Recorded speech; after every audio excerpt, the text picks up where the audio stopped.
Welcome to Rockin' the Love. I'm Robyn. And I'm Gil, and we're really happy you're here today. We are excited about moving forward, having a good show today. And we just want to take a moment, remind you all to take a second. Be sure you like our page, check our YouTube page out, subscribe to that. Keep up with us because we want to try to keep up with you. That was very Wasn't it? That was spiffy. It was as if we say that all the time. Aha. But it's true. We do want to keep up with you. But we're so excited to have you here today that we are going to skip a few things and so we can add a few things because we just love our guest and what he's doing, and we want to share that with you. But before we do, here's the good news. The good news of the week. You go. You're first today. My good news was we went to New Mexico, and it was fun. It was very much fun. We had a great time, and we learned a lot about Albuquerque. We discovered that there's greenery there. We did not know this before. Somehow, when we went there a couple months ago, it had a very different appearance, but it was wonderful. It was great weather. We had a good time. All the people were wonderful. And so it was very much like an alternate universe, though, I have to say, because I'm a city girl. I'm a California girl, really? Like through and through. And not that I can't hang out other places. I love hanging out other places, other countries, other ways of life. But to think about moving somewhere else is a little different. So it was very interesting, and we went to a minor league baseball game, which is very exciting there. Like the stadium fills up, and it's very different. Everyone is so excited, and all the hometown people are, they've all got things to do. One's throwing out a ball, and one's doing some other kind of promotion, and everybody's getting extra T-shirts and prizes and games, and it was just like a really alternate universe. Like I was sitting in the stands, and being from Los Angeles, I'm thinking, wow, I like it a whole lot more when the camera's on like Ben and J-Lo. Like all of a sudden though, it was about like everybody. And it was cute. It was fun. It was like, I felt like I was, in somebody like in a Norman Rockwell painting or something. So it was just interesting. It was just interesting to watch how different life can be. But how much fun it is when everyone's a part of it. So, and that's just kind of the feeling there. Everybody's a part of everything. Even the rain that we got during the game. That was fun. The thunderstorms and the lightning. Yeah. So we're not going to hang out a long time because if you're on our mailing list, we have something very special happening today. And some of you got a preview of that. And we actually decided that we are going to share that on the screen instead of trying to do little clips. So we're going to be trying all kinds of new things today and new technology. And we know it's going to work perfectly. Hold the vision out there for us. And so we want to get to that. Is there anything else we need to say before we go to a break? Well, we just want to let you know that we have a very excellent guest and dear friend who will be on. So, and we're excited. And we're excited because this is Pride Month, and that's what we've been talking about, various aspects of that. And today's or this week's show is about passion, power, and possibility. And we chose that because that's what it is all about. It's about well, that's what our guest is all about, is about passion. And from that comes power, and then the possibility to really create relationships and have people be in full relationship. And so that's what we're excited about today. And I would say our guest is about possibility. I know you said that, but I would say I would put that first, even because I just think his heart is so big that he believes anything's possible and works super hard to get there. So we're going to end up introducing him before going to break if we keep talking about him. So we're going to go to break, and we'll see you right back here after you get a snack or something, because you're going to want to sit through this whole thing. Right back here on New Thought Media Network.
Thank you, Center for Spiritual Living Denver, for your continued support. Thank you, Center for Spiritual Living Midtown Atlanta, for your monthly contribution. Thank you, Center for Spiritual Living North Jersey, for your monthly contribution. And please help us welcome Om Center for Spiritual Living in La Mesa, California. Thank you for your monthly donation. Thank you, Center for Spiritual Living Seattle, for your most generous donation. And a special thanks to Hefferlin Foundation for your generous technology grant.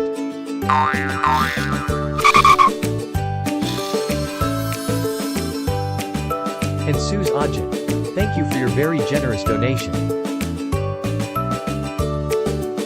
And a super special thank you to Dr. Tracy Brown, RSCP. Thanks for being a super donor. And a big shout out to all our committed donors.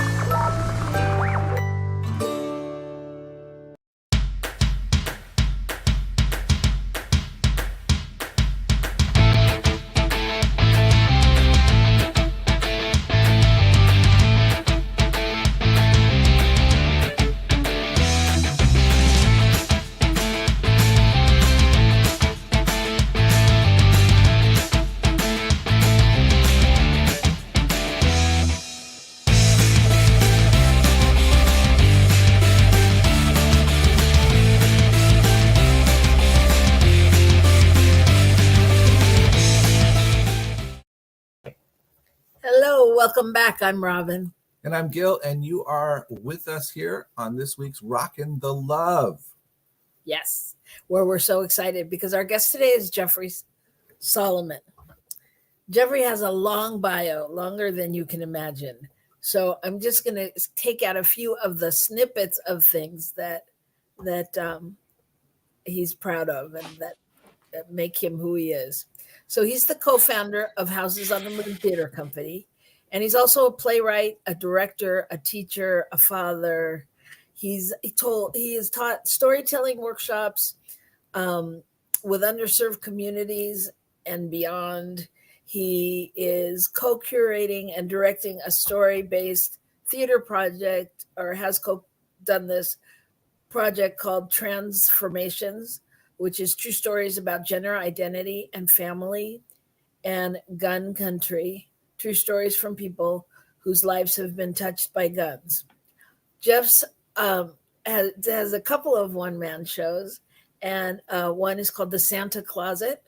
And this play has debuted off Broadway at the Kirk Theater and on Theater Row, and won Best of the Columbus National Gay and Lesbian Theater Festival.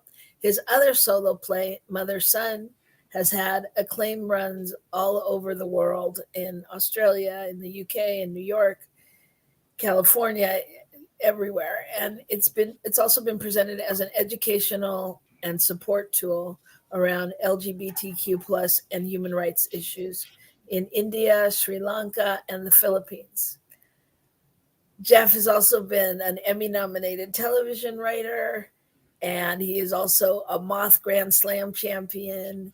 And beyond all of that, I can tell you that he's one of the most courageous and honest people I know. I've had the honor of working with him, and he's a creative genius with a heart of gold. And it's just a joy to collaborate with him and have him in our lives. So welcome, Jeffrey Solomon. Oh my God, what an introduction. That was better than my mother would do. Hi. So, we're so happy to have you here with us today, and so excited about this project. We turned it on thinking we'd listen to a few minutes to make sure we were familiar, and we were like, just swept into the world that you create. Thanks. Yeah, there's just so much genuine you showing up in there, and your not just you showing up, but your genuine desire to invite other people into the conversation, to know what other people are feeling and hearing and doing and feeling and being about, while at the same time sharing from your heart, and I just really sense that in all the different stuff that I've seen you do. Thanks. He's stunned. Thank you. Are you still back with your introduction? No more praise. I have to work on that. So can I tell you a little bit more about the project? Yes. So I founded a theater company called Houses on the Moon Theater Company in New York, but I currently live in Los Angeles. And about 14 years ago, I got hooked on first-person true storytelling through the Moth, going to Moth Story Slams. And I just found it to be the most amazing form, like so primal, simple, but so human. And so I kind of brought that form into our theater work. We work with many communities and create works dealing with untold stories and real life and vital social issues. And I just found that first person storytelling was like so empowering as a way to make sense of one's life. A project, we did many projects that started with storytelling, but one that I'm going to talk about today and that I'm really excited about is called the Q Story Stream. So I developed a friendship with a man named Sachin Jain in India. And I performed my solo play, Their Mother Son, which is inspired by my coming out story in India, and developed this lovely friendship with Sachin, who runs the largest gay men's group there called Gay Bombay in the city of Mumbai. And we just got to thinking, how could we work together? And we came up with a project kind of inspired by our friendship, because we swapped so many stories about, about us and about our lives and about being gay. And in a sense, you could argue India was maybe 15 years behind the US in terms of some of the progress on LGBT issues. And then in some areas they were ahead. But kind of sharing coming out stories and, just stories about life with him and comparing universal truths and then things that were culturally different was just so moving. And it made me feel like I was part of a mighty army instead of a small minority. And so we birthed this project called Q Story Stream. I worked with a group of storytellers, LGBT plus storytellers here in Los Angeles, and Sachin had another group in Mumbai, India. And we workshopped separately in our local locations and then together using the digital tools to connect. And we had live shows in both India, in Mumbai, India, and Los Angeles that combined stories from both continents, some on video, some live, and then live conversations on Skype. And it was just mind blowing. So this is going to become a full podcast. We're working on the pilot episode now with the group All Out, which is an international LGBTQ human rights group. And I'm really excited about that. But the seeds for that project started here. I told a story that I first told at the Moth. I actually brought into the Q Story creative process to inspire stories from the Indian cohort, which we got. So we're gonna share both with you. First comes my story, which is about teaching, and then Sachin listened to that and wrote his own story about teaching. I think that's all the setup we need, right? I think so. So enjoy. And that is because that's I'm not always just one. Oh, sorry, that's not the one beginning. Snap, one insult away from time travel. That's not the beginning.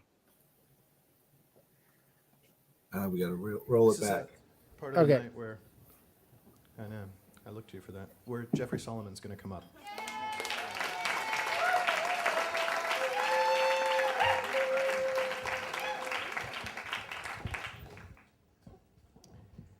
When the call came, I should have said no, because teaching in a junior high school is a very, very bad idea for me. And that is because I am always just one diss, one snap, one insult away from time travel, from being sucked into the wormhole and instantly transported back to that tender and terrible time called junior high. But I needed the money, and so off to the ass end of Staten Island I went to teach conflict resolution through drama to 7th graders. My class was made up of, the place in Staten Island is the very end. It's called Tottenville. Are you familiar with Tottenville? Yeah, all right. So my class was 24 tough little Italian boys with spiked gelled hair. And one very badass little black girl because she had to be named Chantel. And one very effeminate little gay boy named Franklin Sakalosi. So one day my teaching partner and I, Lori, were picking up the room after class, and Franklin stayed to help us because he's a sweet kid. And he said to us, hey you guys, how are you doing today? And I said, well, I'm good. Franklin, how are you? And he said, oh, all right, I guess. I said, well, what's wrong, Franklin? He said, well, the other kids are always calling me names and teasing me, and if I tell my mother or the teacher, it just gets worse. What should I do?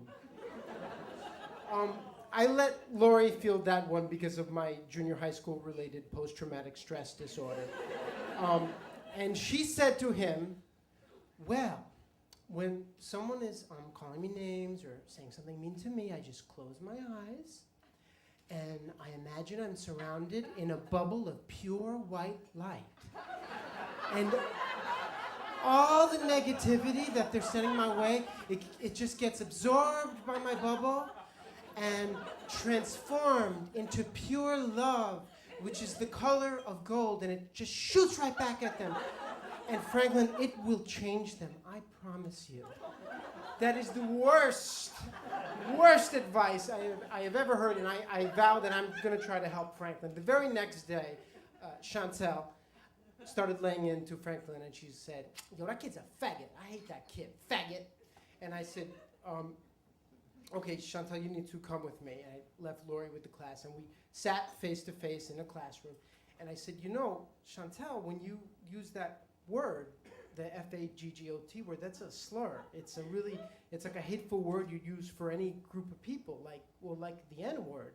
And, you know, when you use that word, you don't know who's around you. There could be people who have gay family, or, you know, there might be gay students. And she said, there's no gay kids in this school. And I said, well, no, there could be. And she said, oh, please, this is Tottenville. There is no gay kids in this school. And I said, all right, well, there might be teachers. What about teachers? And she said, there's no gay teachers in this school. And I said, no, really, there could be. And I started breaking a sweat, and my heart was beating. And Chantel said, where? Where are the gay teachers at? And I took a deep breath and I said, well, me. I'm gay, and when you use those kind of words, it really hurts. And she stopped and she thought about it, and she said, oh, I'm sorry. I didn't mean anything by it. I won't say it again. And I said, wow, this is what we called in education a teachable moment, and I thought I had handled that beautifully. Just then, Sal, a great big lug of a kid, walked by the open door with a bathroom pass in his hand. And Chantel jumps up out of her chair and she says, yo, Sal, Jeff is gay! and Sal gets this incredibly wounded look on his face, and he's like, yo, don't say that, that's mean. And she said, no, Sal, it's true, Jeff is gay. He just told me, right, Jeff? And then Sal said, yo, Jeff, yo, is that true, Jeff? Are you gay, Jeff? And I said, that was a private conversation between Chantel and I. And just then the bell rang. I was saved by the bell. But moments later, I am mobbed in the hallway by 24-year-old frantic pre-adolescents reeking of cheap cologne and hormones, screaming in my face, "Yo, Jeff! Jeff! Are you gay, Jeff? Jeff! Jeff! Are you gay? Oh, man! Are you gay? Are you gay?" And there was a giant sucking sound as I fell into the wormhole. I have many justifications about why I denied being gay that day to those boys. Maybe the expected negative reaction of their parents or the administration or my boss. But the truth is that the one responsible was that 7th grader still sitting inside of me, swathed in velour and corduroy and surrounded on all sides by cruelty. Not that my denials mattered. After that, I was known as that gay teacher. And then one day, the class laughed for half an hour about a joke I was not in on until Franklin kindly tapped me on the shoulder and pointed to the board where they had written Mr. Faggot in colored chalk. Picking up the room that day, I was teaching alone, and Franklin lingered to help me pick up, and he said to me, "So, how you doing, Jeff?" And I said, "All right." And he said, "Rough day?" And I said, yeah, Franklin, it was a pretty rough day. And he said, "Well, you know what you should do? Imagine like you're surrounded in a bubble of pure white light. And anything that they say that's mean or negative, it just gets absorbed by a bubble and transformed into love." I did it, Jeff. It works. It really works. Thank you.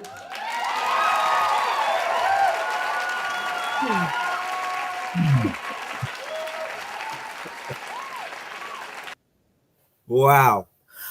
Incredible. What a great story. And then clearly the delivery is superb. Oh, thanks. Thanks a lot. That's gotta. Does it bring stuff up for you when you see it, or are you just so? Well, I think that's one of the things that's special about making art and telling stories is I don't know that this could have just been something in my past that is stressful or even painful that I could have viewed as a moral failing even for not going all the way with it. But to be able to make art out of one's experiences and to put them in that form and to celebrate, the humanity of some of the people in the story and just to print it like a photo, to put it in the album, the story album. It's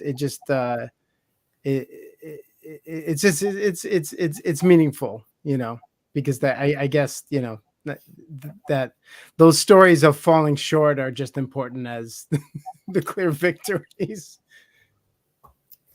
Oh yeah, absolutely. Well, and we still, we talk about this all the time as artists, that we never really know who we affect and how we affect them anyway. So this story looks this way to you now. Yeah. And, to those junior high kids when they become high school kids or adults or grownups, and remember those moments, we don't know what they're taking away really. Welcome, John. John says awesome. And I know John may have heard it before because I actually sent a link. So yeah, it's so moving. It's so moving. Why is it important that, for you to tell these stories? Particularly to people like, me who's not in the gay community or any other, Well, I was in public school myself in the 70s and 80s. And there just was no discussion of LGBTQ lives or people and homophobia was rampant. And this story actually happened quite a while ago, 2004, and certainly there wasn't too much discussion going on in Staten Island at the time. And so I don't know, it is healing to like be able to tell stories about that time, and to I as an educator, I walked into the room with a lot of fear about like how I would be perceived. Do I have an agenda? How will the teachers feel? How will the parents feel? And the really tragic part of this is I felt like, in a way, and I can't speak for the whole country, but I feel like the society was getting very good about being inclusive and not making kids who may be LGBTQ or questioning or have family members feel marginalized, and that somehow your life is not worthy of discussion.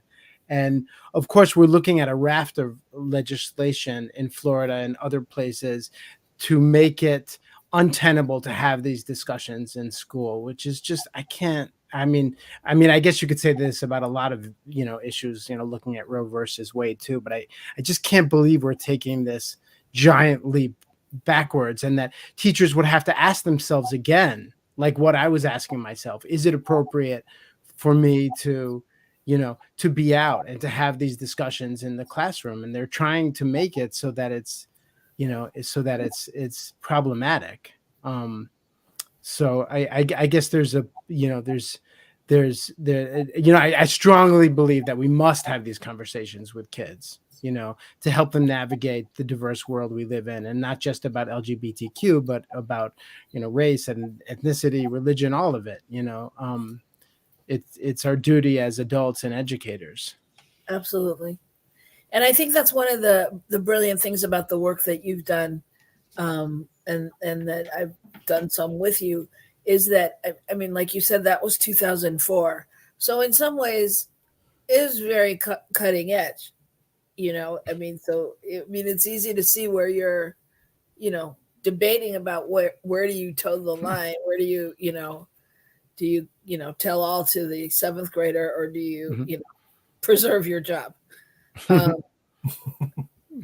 I think it's so important, because it really is. And you know this as well as I do, Jeffrey, that so many times when you've worked with kids, you see them 10 years later, 15 years later, and they tell you what they got from you. Yeah. And I know that they have gotten so much from the work that you've done. Can I do a quick plug? So this story found its way into the Houses on the Moon podcast. There's one season that was what our theater company did, and what I was involved in personally, when there was no way to do live theater, but it was a really exciting pivot. So if you search for Houses on the Moon podcast in any of your major podcast platforms, be that Google or Apple or Amazon, or even just, there's a website for the Houses on the Moon podcast too. If you search for that in Google, you'll find this story, a version of the one you're about to hear from India, and then at least 3 more stories from the Q Story Project, which is the one I was talking about today, a cross-cultural LGBTQ story sharing project. And plus, there's great true stories from a lot of the other Houses projects. The one on gender identity in children, transformation, that Robyn mentioned, from Gun Country, and another project called Shared Sentences about the experience of people with incarcerated loved ones.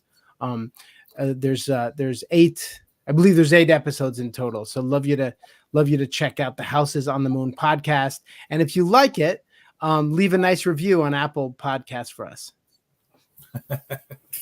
And John is saying it's awesome to see a gay mention the arts telling story and being foundational in creating our part of collective culture. Amen. Amen. So tell us a little bit about the next thing we're going to see. Well, that's actually a great segue that John just gave us. So, as I mentioned, I took this story into a global workshop with a cohort here in LA, and then my friend Sachin had another in India. And so, but this one started it. I gave this story to Sachin, and I said, "What story do you have that relates to this story?" And out came this amazing story. And that I just find so moving and so inspiring. And I guess just for background, and he'll cover some of this, but basically, and you're gonna have to forgive me because I don't have the dates on me, but India, like many former British colonies, when they were colonized by the British, had these leftover imperial laws barring homosexuality and making it illegal. So it was illegal in India. And then in Delhi, a certain part of India, they decriminalized homosexuality, in part from the work of Sachin and another activist there. And that was a huge victory. And then they recriminalized nationally. So it was kind of like what happened with Prop 8 in California. Yay, we can marry. No, you can't. Yes, we can. No, you can't. So they went through that whole roller coaster. Sachin's a teacher. He teaches Spanish in India. And this is about the story that this case was coming back before the Supreme Court on the day he was teaching Spanish to 11th and 12th graders. Great. Thanks.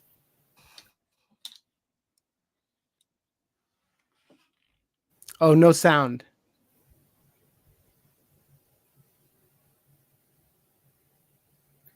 There's no audio. Do you guys hear audio? I don't hear audio. We're working on that. Oh, okay. So thank you everyone for your patience.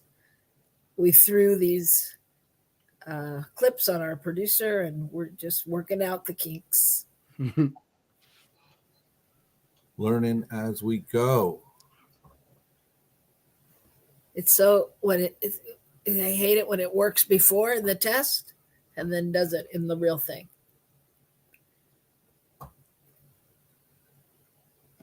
So what else are you working on? What's next? It's so interesting that you mentioned the one the one about incarcerated family members.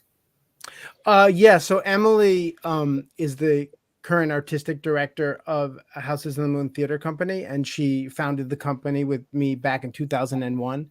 And she's been she started again with a storytelling group of folks who wanted to talk about incarceration of loved ones. And so one of those stories is on there, and then that gave birth to a whole play called Shared Sentences, which will premiere in the fall off Broadway. And it's kind of inspired by that first group of people that did the storytelling workshops. And it's about a support group based on a real support group called Prison Families Anonymous, of folks who meet to talk about the experience of incarceration of their loved ones. Wow. That's and actually the story on the Houses on the Moon podcast, it's called Zoo Data with a capital Z. And it's a beautiful story because she's talking about multi-generational incarceration, of both parent and romantic partner, and also now being a mother, and it's a beautiful story. Wow, you have to come back and tell us about that one. How are we doing, Michael? No, not okay.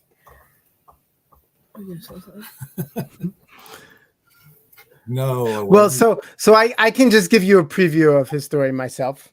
So I hope you'll actually, if you search for Houses on the Moon podcast, it's the episode called, it's number 7. It's called Missives from the Wormhole, which is my story, followed immediately by Sachin's story, which is called Por versus Para.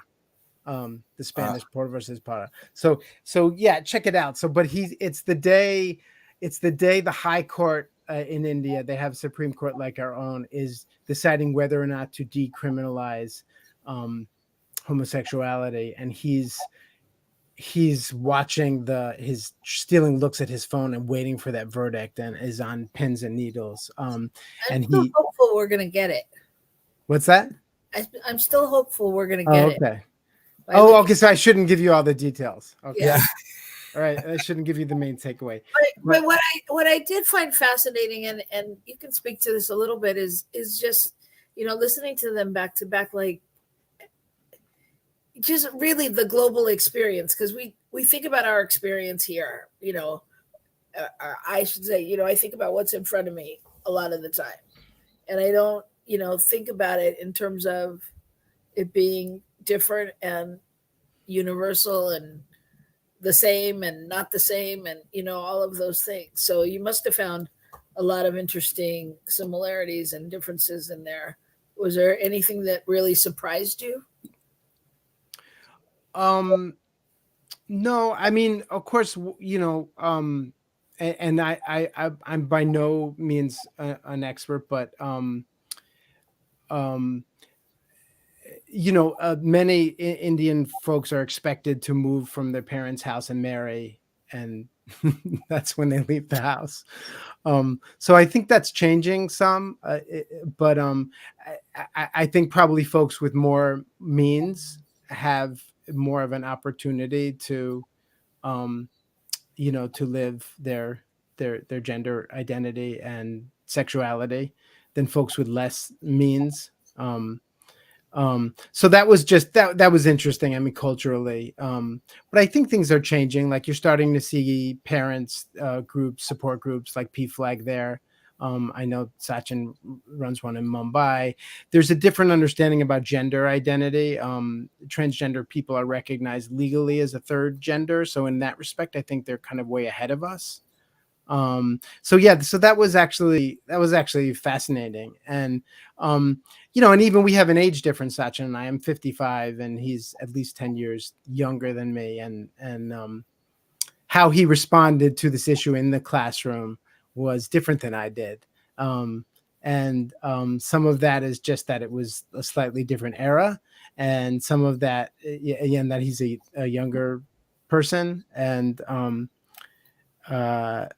some of that is just the difference in people. But it was also interesting to know that we totally can't even generalize about anyone's story, that each story is so completely unique, and that we have just as much to learn from these Indian LGBTQ stories as they do from us. That you know, like someone like Gandhi, you know, that message traveled to us, and you know, Gandhi was inspired by King, and you know, look at the Me Too movement and the way in which that's gone like fire, you know, around the country. That I don't know, that there's a real necessity to hear global stories, that we don't live in a vacuum. I think that the incredible part about that is that's, we sometimes forget that even though you're telling this very unique particular story to you or to someone else's experience, or some group's experience that's different, there's that humanity in it that we all relate to, whatever the story is. You know, it's a universal story of how we come to be ourselves, to be honest with ourselves, to be honest with others, to ask other people to do the right thing when they aren't necessarily feeling like doing that, you know, and also to have those places where some things affect my life a lot more than they affect someone else's, you know, and to realize, oh, everybody has that, you know, it may not be my thing, but it's there. Yeah, that's a great comment. I mean, the ability to self-actualize, it's what I love about this whole storytelling format, because you're making meaning and interpreting your own life. Yeah. Well, let's see. It looks like we're going to try again. So again, if you're just joining us, Jeffrey, tee it up just with a sentence or two. Oh, okay. This is Sachin Jain from Mumbai, India, telling a story about teaching Spanish on the day the Indian High Court was considering whether or not to decriminalize homosexuality nationally. Thanks.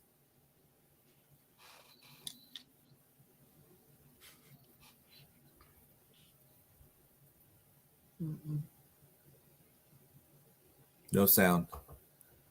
All right, so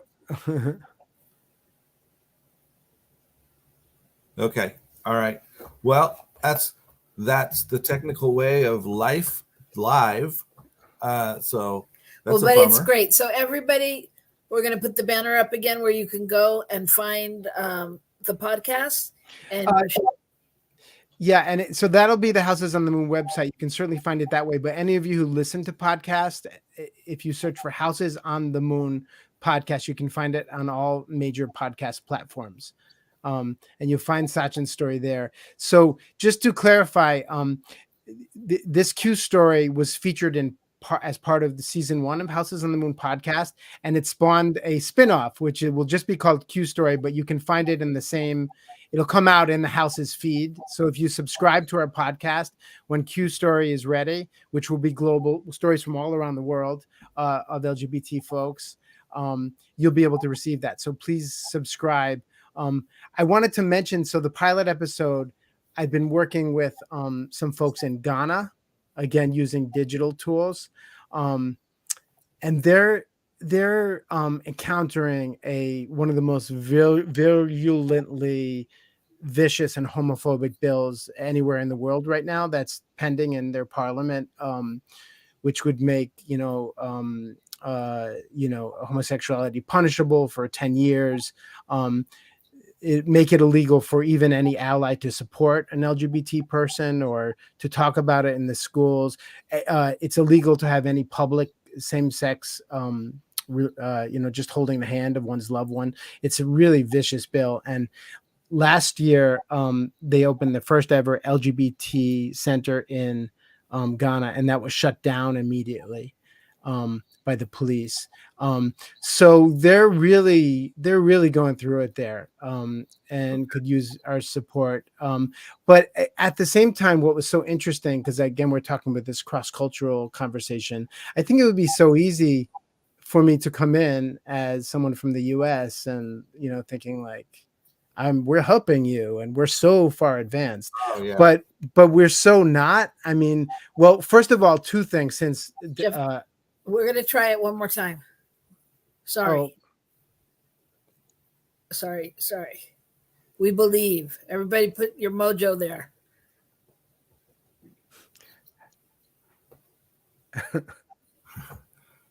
Well, he's stalking, but we're not hearing him. No. Okay. Sorry, everybody. We had it working before. Michael has given it his best shot. But it's a good tease, because I'll tell you, I know you're in the middle of a sentence, Jeff, but that story to me was so moving. And I don't know, like just the way he tells it, and you can just feel the joy. You can feel, and you can, like you said, it may be because it's a different time, because he's younger, because whatever, but you could feel all the support. And that was like so amazing. So finish your sentence. I'm sorry.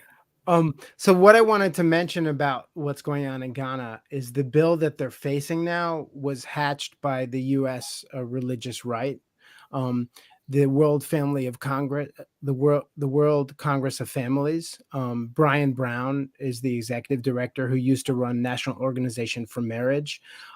So these folks lost the battle here in the U.S., and they've been exporting homophobia and funds wholesale to places like the Republic of Georgia, to Uganda, to Ghana.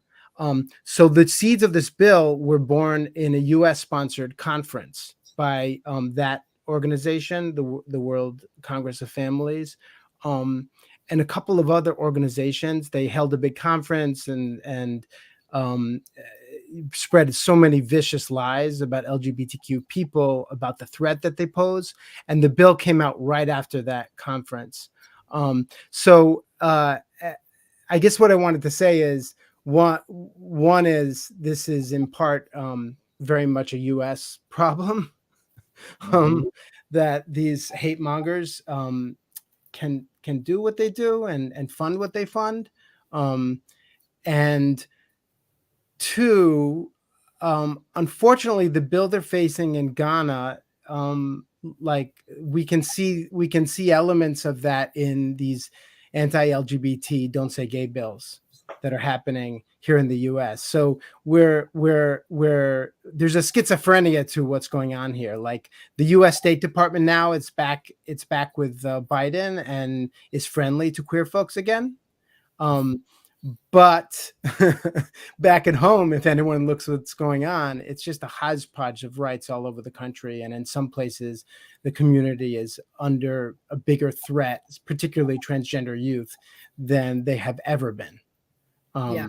So I don't know, it was really interesting having that global conversation and seeing the ways in which some things are sadly right now the same. That it's easy, the easiest boogeyman is queer folks and specifically transgender youth globally. Well, something I learned recently was that I don't know all the particulars, but what struck me was Pride was recognized by, I believe, Clinton originally, the first Glendale Memorial. And either I got it right or wrong. I'm not sure which one that meant. But that it went through and listed each every time it was recognized by all of the Democratic presidents, and it was not recognized when the Republicans were in office. Yeah, officially. Yeah, you know? and I just went, oh my God, I mean, how? Anyway, I didn't know that. I didn't know how on the one hand how subtle the stuff is, and then on the other hand how totally willing to just be, we don't care. We're not interested in supporting this at all. Yeah, well, I mean, it is a huge difference, unfortunately, with the agenda of administrations. Yeah.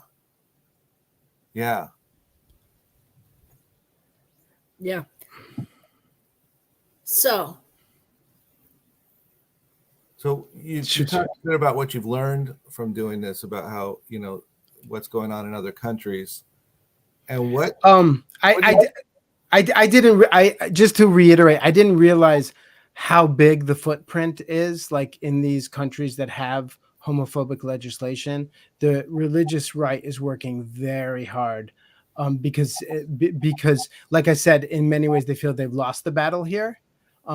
So they're off to places like Georgia, the Republic of Georgia, and especially in Africa and in Asia. So I don't know.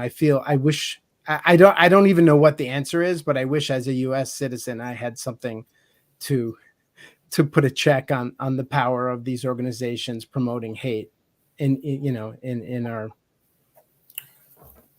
Well, I think part of it is what you're doing, and that's calling it out. Yeah. And we all have to do that from time to time. We have to be honest about what's going on. And I hadn't heard from some of those groups in a while, very much. And yet we see the stuff that's coming out here, and that they're maintaining their momentum by doing stuff around the world. Well, like what you were saying about January 6th stuff. Oh yeah. The whole January 6th hearing business, and listening to how as long as there wasn't someone to call it out, everybody was willing to play, and they were willing to really go out there and do their thing and lie about anything, and continue to keep telling a lie that was totally unsustainable. And they knew. And that's basically what you have in these various other things, is the same kind of idea. It's people creating a lie and then telling it over and over again. And John has a question. I'm going to ask it. Do you feel isolation has been lifted through social media and the arts? Yeah, I mean, absolutely through social media. I mean, this whole thing with the Don't Say Gay bill in Florida. I actually attended the ILGO World Conference here in Long Beach, and this is a member organization. It's kind of like the Queer UN. There's some 2,000 LGBTQ human rights groups from all over the world come to this thing, and it's in a different city every 2 years. But the folks from It Gets Better had said that the demand for their work has like skyrocketed, especially in these states where they're suddenly trying to shut out this conversation in the schools and the libraries. Where that genie's out of the bottle. You can't you can't keep people from hearing about the stories that they need to feed their souls. You cannot make people invisible. It's increasingly harder. And even in these countries in the middle of these very active national LGBTQ human rights groups, like young people are coming out and they're posting and they're telling their stories. And that's very powerful, because lies, you can't get away with the lie forever if people have a way to tell and share their stories. Eventually it comes out. Something I've noticed, and that is that really, and I'm wondering about your observation, like your story was told from the perspective of 2004, but what I've seen with kids right now is that the kids are the ones who are really carrying the torch to be honest and to talk more and to explore their own feelings about themselves and all of that. I'm hearing it in youth groups and at schools, and I don't know how any legislation is going to, from junior high, they're not going to stop anybody from talking about whatever they want. So, but it seems to me like there's a way in which that is really being carried forward by the younger generation at this point. Yeah, I mean, I'm very inspired to look what younger people are doing, particularly younger activists. In these places, I'm talking about where the threat can be very real. I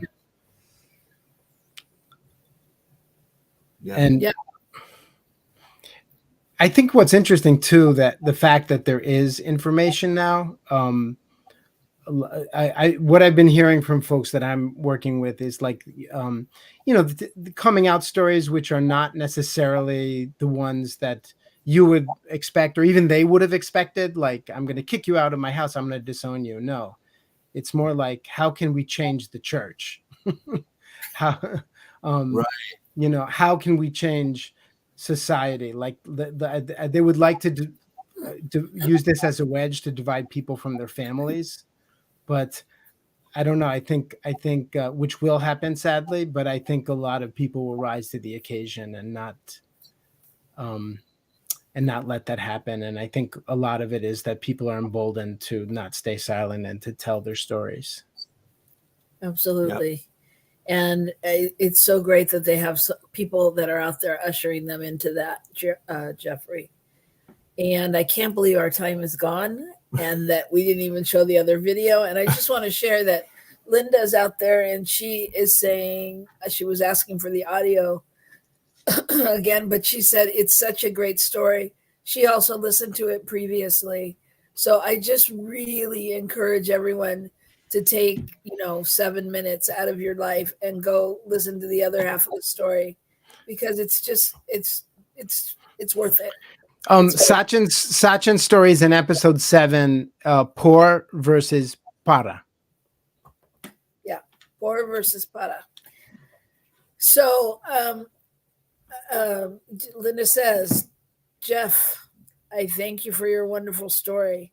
With just a few words, I fell in love with young Franklin. I hope he is thriving as life has moved forward in the U.S. Beautiful, Linda. Thank you. Yeah. And again, I have been fortunate enough to do this kind of work with Jeffrey. And I can tell you there are many lives moving forward because of the work that Jeffrey does in the world. So, on behalf of all of those kids in the classrooms you've touched over way too many years to mention, I was thinking when you were saying about, the young people doing the work, I was like, hey, that was us. Hey, we were them ones. We just kept doing it. So I want to thank you. And on behalf of our listeners and ourselves, we will be giving a small donation to Houses on the Moon. So for you to continue work. Thank you. You're welcome. Yes, it's our pleasure and honor. Yes. And will you come back and share new shows and talk about? Oh, yeah. Oh, sure. This was so much fun. Thanks. Well, and I look forward to time to have you on and talk about, you know, more about being in relationship with your son, and Oh. being in relationship with, you know, because you and Bill are such great parents, you know, and there's all of that to be. I mean, yeah, I mean, your kid's still alive, right? Um, but I think that's an aspect of you in this whole discussion that people didn't necessarily know, and I just wanted to highlight that. So, Well, and I'll tell you, Jeffrey's son Leo, who's now 9 years old, he actually was an inspiration for one of the segments in this podcast that we haven't done yet, and showing little young kids that are rocking the love in the world. Because I was so inspired when he was doing his mock podcast with you. So yeah, there are kids everywhere, and you know, doing it. So, what do you want to say? Oh no, yeah, he started that, and I have to light a flame and encourage it because it was really nice. It was really good. All right. So if you have been moved today, we would appreciate giving to the network, going to newthoughtmedianetwork.org and dropping a little donation in and just sharing the love, because that's what we're here to do. So everybody have a great week, and please, it's imperative that you rock the love out there. and a special shout out to Jeffrey and Houses on the Moon and Sachin and all of the great work you guys are doing, working together, bringing forth good stories. Yes. And we'll see you next week with our guest, Doug Myers, who will be here to tell us a little bit more about Pride and share some experiences as well. Okay. We love you, and we'll see you next week.